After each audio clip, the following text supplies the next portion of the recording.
Right now we are joined on the line by a man, Steve Glynn, calls himself Steve Dangle. He is the managing editor of the Leafs Nation blog, also part of the Steve Dangle podcast. Steve, it's nice to have you back on the show. Well, it's excellent to be on, but I remember the Leafs being better last time I was on. Yeah, what happened? Well, you guys didn't have me on for a long time.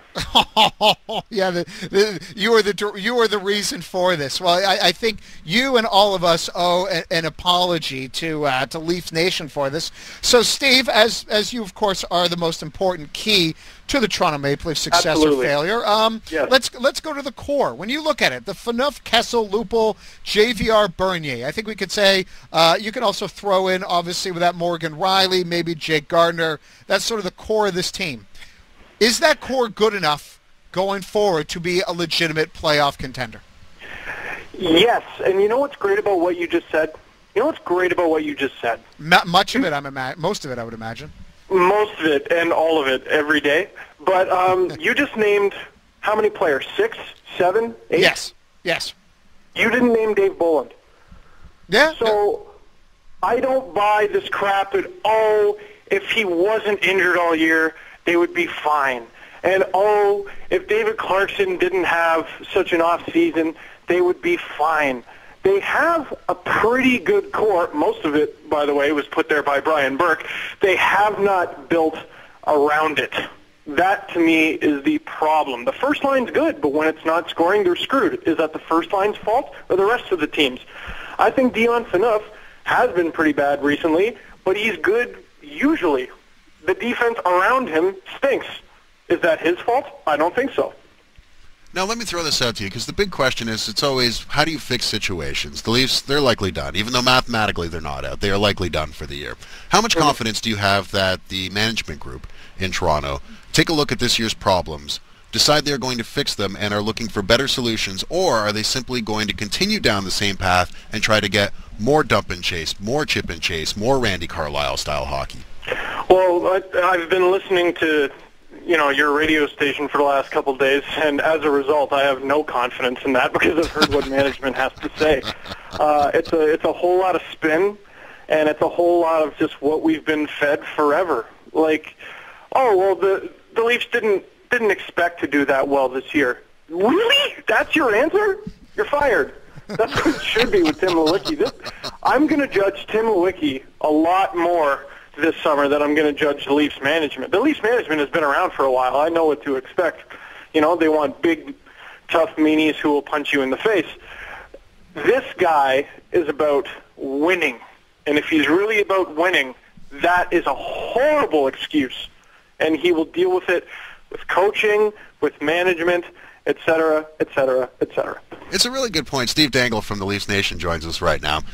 It's a really good point about Tim Lewicki, and we were just having this conversation not 10 minutes ago about how here's a guy who has cut a swath through the other franchises under his mantle, and it's now his opportunity to do that with the Leafs. You have a really close relationship with Leafs Nation, your YouTube channel, the stuff you do. I mean, you're in direct contact with a lot of people.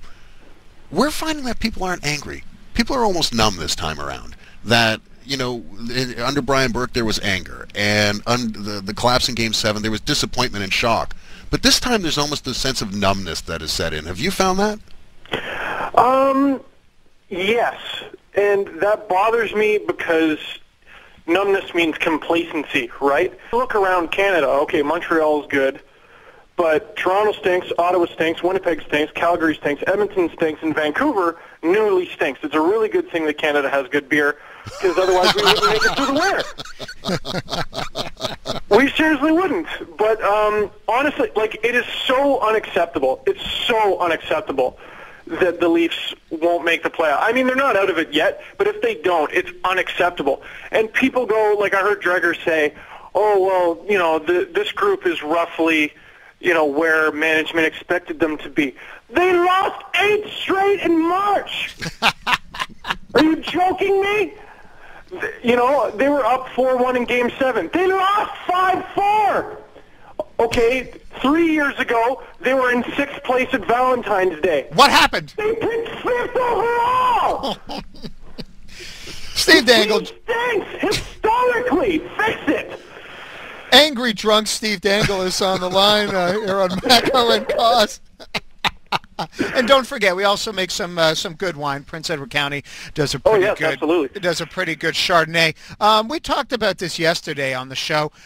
Big picture, though, what would be better for the Maple Leafs if they go and if they somehow mathematically miracles happen and they make the playoffs? Because the problem with that is, do they learn any more lessons, or would it be better for them to lose? But on the flip side, this team has lost a lot, and they've missed the playoffs a lot in the last decade, and they haven't seemed to learn the lessons. So for you, what's better for the shakeup of management, making the playoffs or missing it?